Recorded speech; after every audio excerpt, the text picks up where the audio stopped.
Hey, my loves, what's up? And welcome back to the podcast. I was literally about to introduce myself as my old business name. Welcome back to Safe Haven. But that is actually not my business name anymore. Anyway, welcome back to Devotional, because that's what this podcast is actually named. I'm excited because one, I'm back in Canada at my parents' house visiting, and your girl didn't bring her podcasting mic because it is huge, and I just came with a backpack. So, your girl's daddy, my daddy had to order me on his Amazon account a new mic. So, shout out to you, Dad. Okay, I wanted to jump into this theme. I'll tell you guys a quick story as to why I'm actually recording this podcast. So, I was invited onto a podcast it was like a podcast about immigrants. And you guys know that I have moved from Canada and immigrated to Mexico. And what I was going to talk about, which I had mentioned to the host, was dating in a different country, like being an immigrant, the cultural barriers, just the difference in culture and dating norms that are like what I've grown up with and what I've learned are healthy.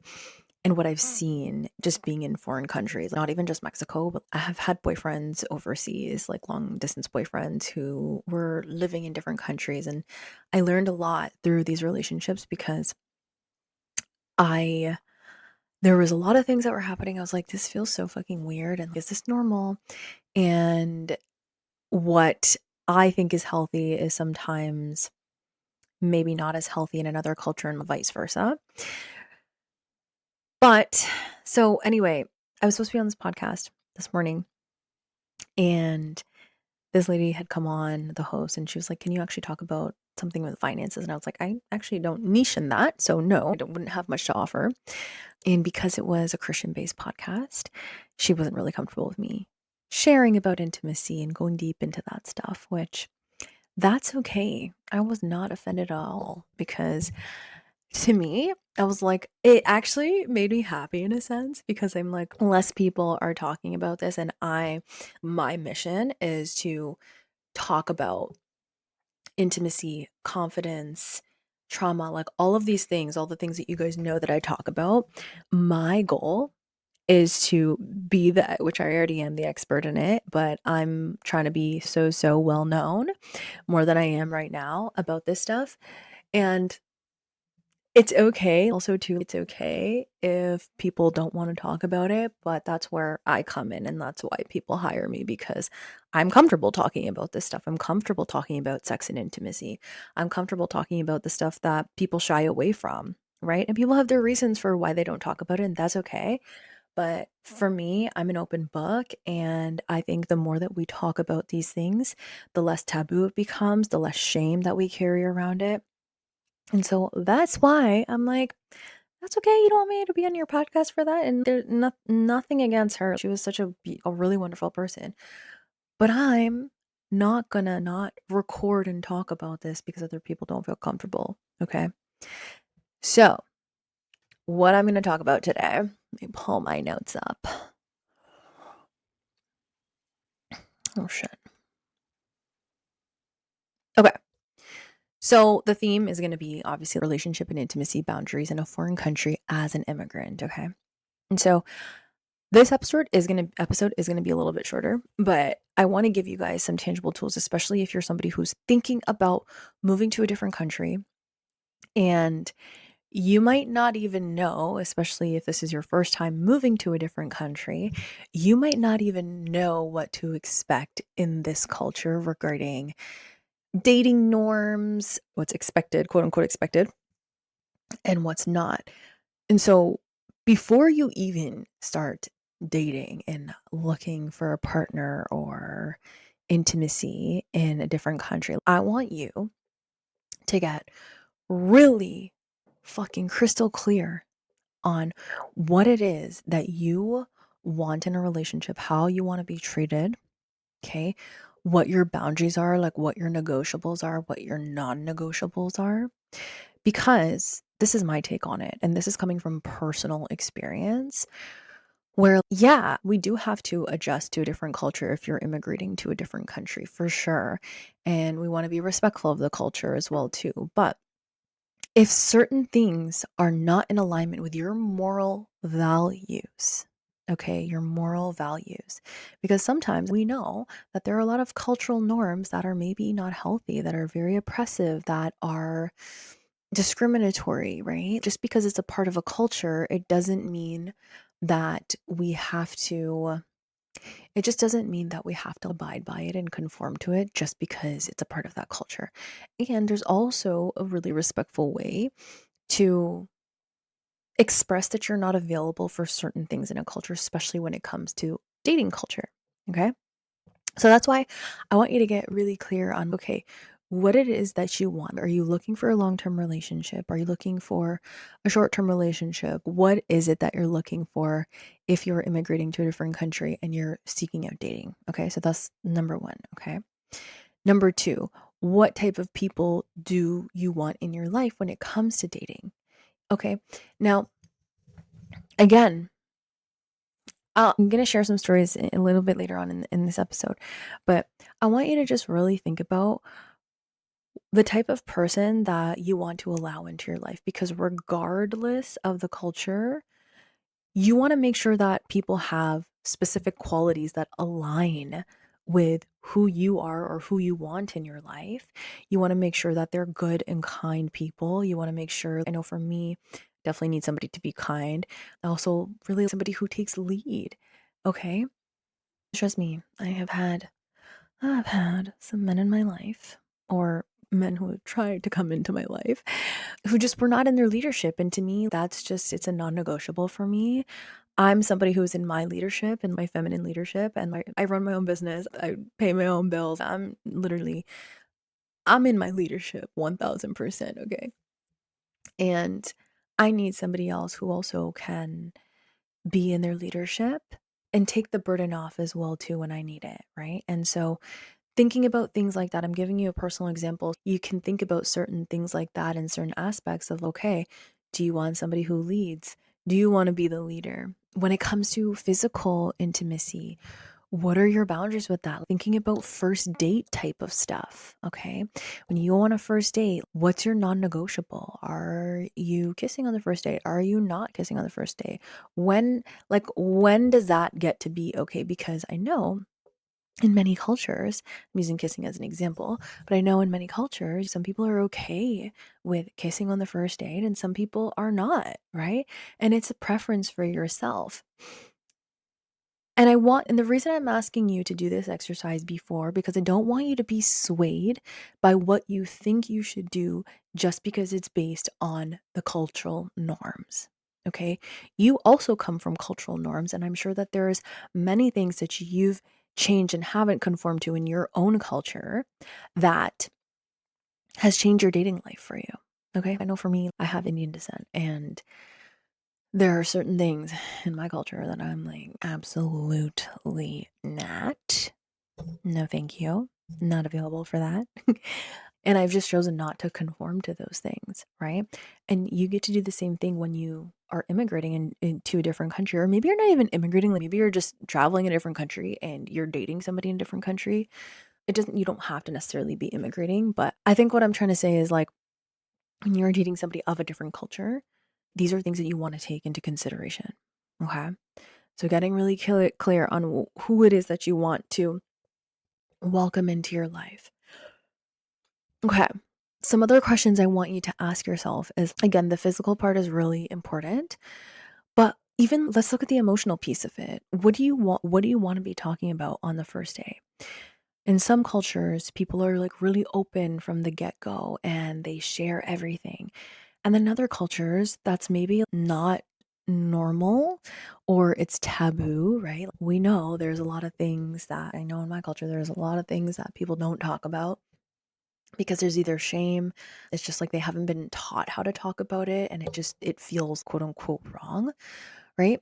And that doesn't have to be your truth.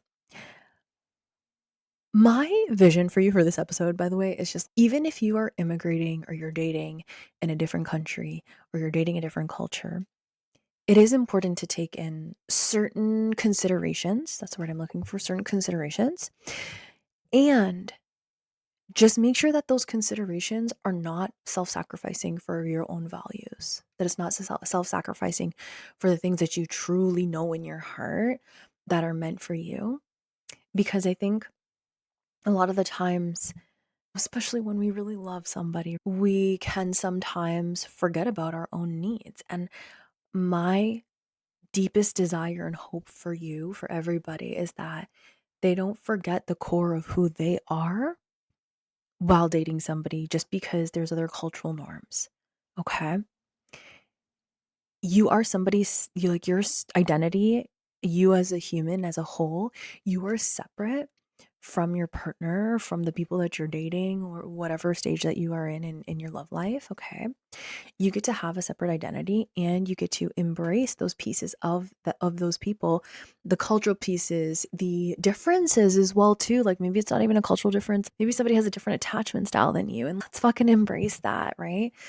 Let's embrace that, because I know that sometimes, like, it can bring up a lot of conflict, and I just think that when we can embrace those differences as well too, whether it be cultural attachment style, whatever it is, that there's so much beauty that can come in from a relationship, and like the acceptance and consideration, again, all while not self-sacrificing the things that you know to be true in your heart and that you value. Okay. So get really clear on what it is that you want. And I want you to keep that in mind. So maybe you're going to do a journaling exercise on this and write these things down.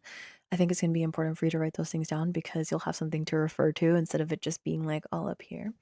And yeah, okay. So the second thing that I want you to think about is, I want you to take time and effort to learn the dating culture, and again, decide what resonates with you and what doesn't. So, for example, when I first got to Mexico, I am losing my train of thought because I had a story for you guys and it just left my mind. Anyway, it'll come back. It'll come back. So I want you to think about and explore the dating culture. Ask around or do some research around, okay, what is normal in this culture for dating? What is not? And think about, is this something, if somebody is embodying these qualities or has this style of dating, is that something that I want? Is that going to make me feel comfortable? And things can shift for you, like, especially, like, I know for myself, there were some things, like, when I first got to Mexico, I was like really confused on certain things, and I was like, and now I've just adapted to it, and I'm like, okay, that's just like normal. And then there's some things that I didn't adapt to, and I was like, I don't give a fuck if this is normalized. This is not it for me. And so I want you to explore the dating culture. And again, you can ask questions like, oh, is it normal for example, in Mexico? And again, I'm not trying to generalize anything because every individual is so different, but it's really common for men to maybe be a little bit avoidant, and like, they haven't, like, especially with the machismo culture. When I say machismo, it's like they have been taught unhealthy masculinity, right? And again, we are not justifying, we're not giving any excuses for this, right? But it's been so ingrained into them, and it's still current. It's not even just from childhood. It's just like, it's a constant thing that males are like tortured with. And I say tortured because I have male clients who are Latino, and this is something that they actually share with me, where it's like they're worried about how people are going to see them because they have emotions. They are worried. They're worried about certain things because they're like, yeah, like, I don't want to be seen as not manly. And so it's such a big thing in Latino cultures. And again, you have to decide. I know for myself, like, I'm not okay with unhealthy masculinity. And so, like, I'm never going to necessarily date somebody who is embodying those qualities unless they're like, hey, I'm actively working on this, and seeing that action, right? And that's where the difference gets to be, right? Is like, maybe they have some not so great qualities. All of us do. None of us are perfect, right? but they're actively working to change that. And you're seeing the difference. Sorry, I gotta take a sip of my tea. My throat is getting dry. And you're seeing the difference of them putting in the effort, and they're catching their their belief systems, and they're actively trying to change it. And you're seeing it through action, you're seeing it through their words, like you're seeing it from a holistic approach. Then I would say, yeah, go 100,000% go for that. Because one, it takes a lot of bravery for somebody to go against their cultural values and what their culture is telling them how they should and should not act in love and relationships and their masculinity and their femininity.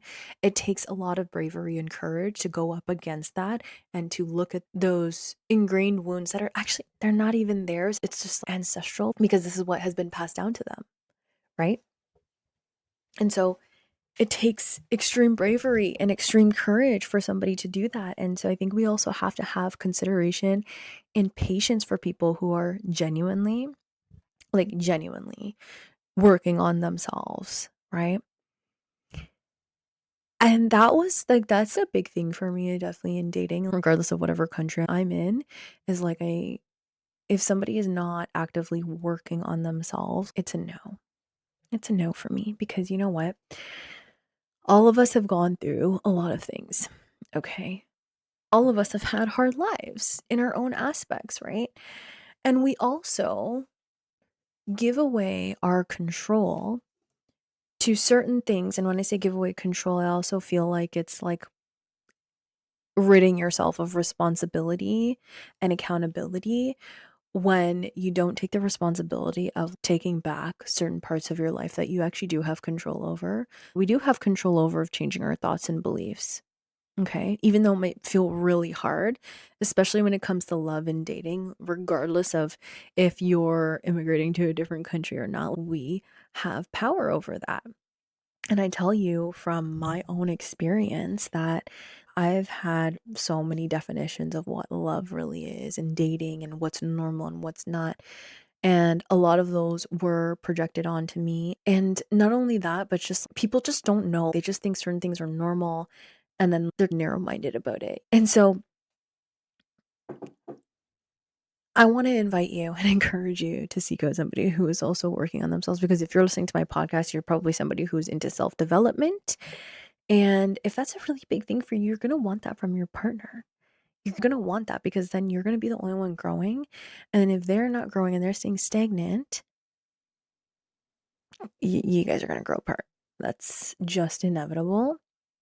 And so it's important to have somebody who is looking at certain cultural things that they're experiencing that they know is not in alignment or they know that is not healthy and actively working towards changing that. Because if you are trying to build a life with somebody, especially from a different culture, there are going to be cultural things that come up that you may agree with and they may not agree with, and vice versa.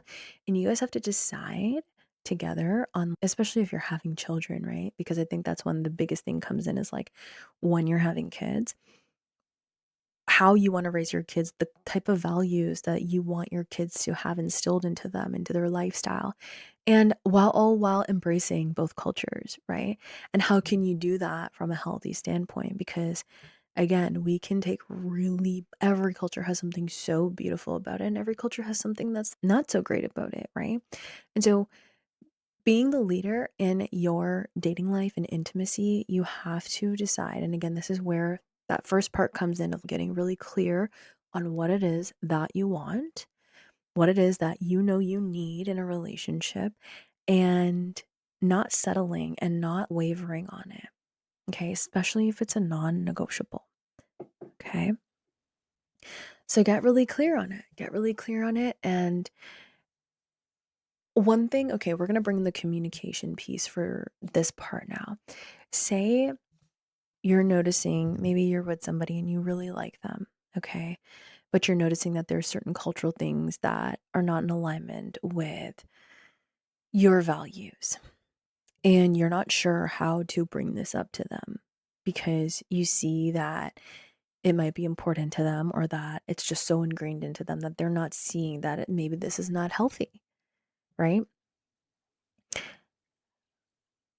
Oh, one thing I'm like just really big on is communication. And this is what I teach in my programs and my one-on-ones, because I think a lot of people are not having hard conversations because they're scared of being abandoned. They're scared of losing their partner. They're scared of losing their family. And those are all really valid, really super valid. And at the same time, again, I want to bring it back to not self-sacrificing, because if there is something so big, especially even if it is a cultural thing, okay, you have to have the bravery to have that conversation. You don't have to be disrespectful about it. You can say, hey, I'm noticing this certain aspect of the culture that isn't necessarily in alignment with my values and my beliefs, and highlight, like, hey, I understand that I've come from being raised differently. I've come from a totally different cultural background. But from what I know and from what feels true in my heart, this does not feel like this is right. And then you have that conversation on, especially if you want to stay with this person, right? You want to say, I want our relationship to work out. I really want this to work. And this is something that is a non negotiable for me, or something that is just really bothering me. And it need us to work through it, right? And of course, we need a partner who's going to be reciprocating the communication, because it can't just be you having these conversations. And sometimes we know that sometimes we can express these things in a healthy way. It may not be taken the right way. And like, that's a big fear that comes up too, is we're like, okay, we don't want to hurt somebody's feelings. We don't want to offend them because of their culture, right? But I need you to think about how you are as a person. You know that you're a really good ass fucking person. Okay. You know your heart, and you know that and if maybe you don't know, and that's why I'm here to teach you, you know how to have proper, respectful conversations with somebody when it comes to these challenging things, right? And you should just write down word for word what I just told you, because it's such a healthy way to, when you're having this conversation, to come from it from a place of not blaming the other person or their culture when there are conflicts that come up, when there's two cultures kind of clashing. I meant to say colliding, and another word that is not coming to my head. I can't formulate words today, guys. It's all good. But yeah, and just having these conversations from a place of non-blaming and recognizing the differences, instead of saying my culture is better than yours or my culture is healthier than yours. It, I wouldn't recommend using that wording.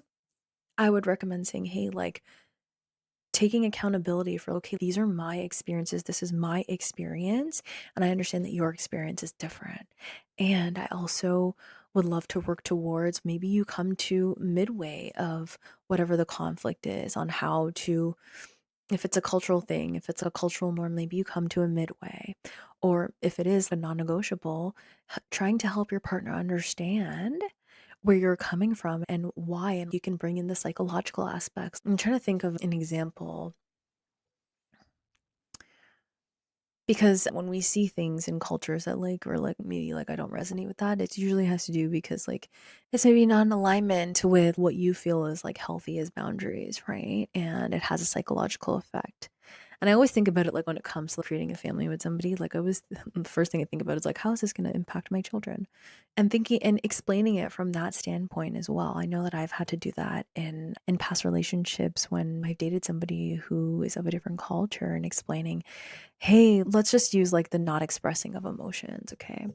I had a partner, this is like a while ago, and like he would really shut down his emotions until he drank. And then when he drank, like, tears, anger, aggression, a lot of that would come out, right? And I had to have that, and it's really popular one. This is popular in my culture, but also too, like, it's really popular in Mexico as well, for, or common, I should say, for that to happen, right? And we know that happens because there's a suppression of emotions coming up. And so when alcohol is in the mix, our inhibitions are a little bit lower, right?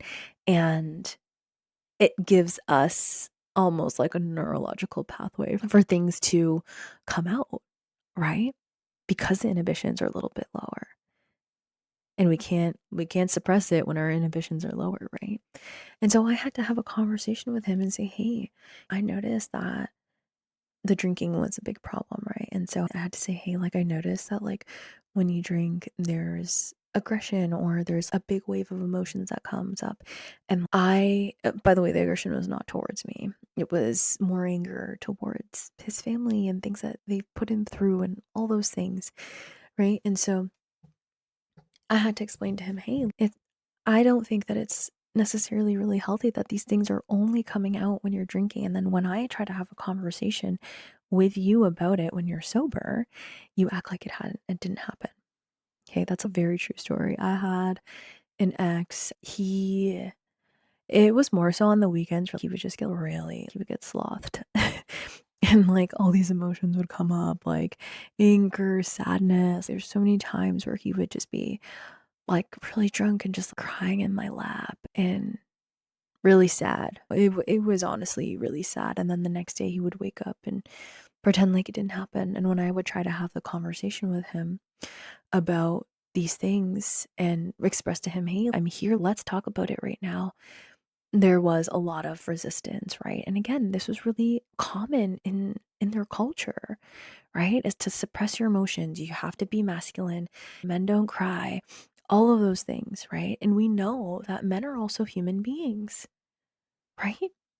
That have emotions. And that is a beautiful thing about them. It really is. But culturally, when that's ingrained into them, there's a lot of unhealthy things that can come up, especially when it comes to dating. So, not just their own personal problems, but how they may see women or men, the thoughts and belief systems that they have about women or men, or the thoughts and belief systems that they have about love, right? And so, it's really important for us to have these conversations. And if somebody is not open and willing to have those conversations, I would really invite you to, it's your life. I want you to do whatever you want to do. But it's really frustrating. And I tell you from firsthand experience, but it's really frustrating when you're the only one who is able to articulate your emotions and have the hard conversations. And now, again, maybe somebody's working on themselves and they're really trying hard to overcome the avoidance piece and overcome the machismo and unhealthy masculinity, or maybe it's unhealthy femininity too, right? It's not just unhealthy masculinity, there's unhealthy femininity as well too. And it's important for us to have patience when we know that somebody is actually working on themselves and trying really hard.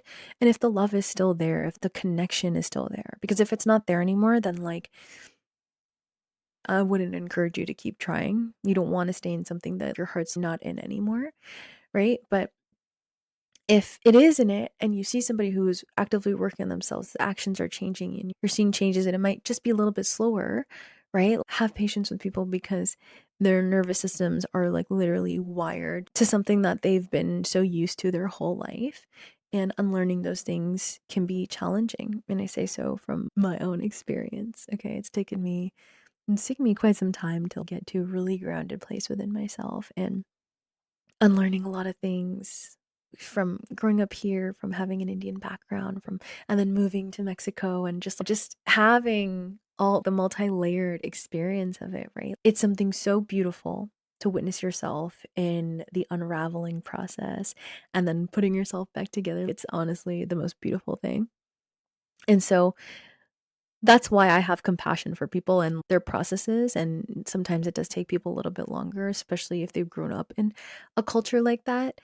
So having patience and also too, while not self-sacrificing yourself as well too, right? Again, and I've said this a million times, but we don't want to self-sacrifice for just because somebody is working on themselves or we're waiting for them, right? We don't want to do that.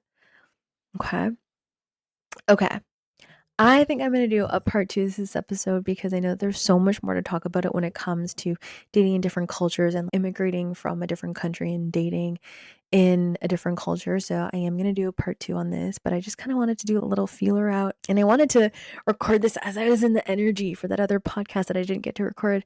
And I just wanted to bring this from my heart to yours because you know what? I know that it can be so challenging. One, just being an immigrant in a different country, learning the culture and maybe not feeling that connection that you felt before with somebody who is maybe from the same country as you, right? There is a cultural difference, and there is that familiarity and connection when it comes to dating somebody of your own culture, right? But it does not mean that you can't date somebody and have a beautiful connection that feels profound, soul aligned with somebody from a different culture. Okay.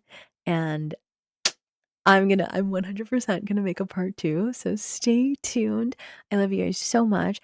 Also, don't forget to share this with somebody who might benefit from this. I also have a free Confidence in the Bedroom series. It is a workshop that I did. It was recorded, probably one of the best things that I've ever created in my whole life. So the series, it's free. I'm going to leave it in the notes, but you can also just go to my website and you can grab that for free. It'll be in your inbox instantly. And my one-on-ones are open, and I also have a group program that I am starting in July. I'm so excited. It's also called Confidence in the Bedroom. And we are going to be talking about all things relationship. We're going to be focusing on like all things intimacy, the things that people are scared to talk about, like the podcast that I was supposed to be on today. Okay, this is going to be the container where you come and you bring all your questions.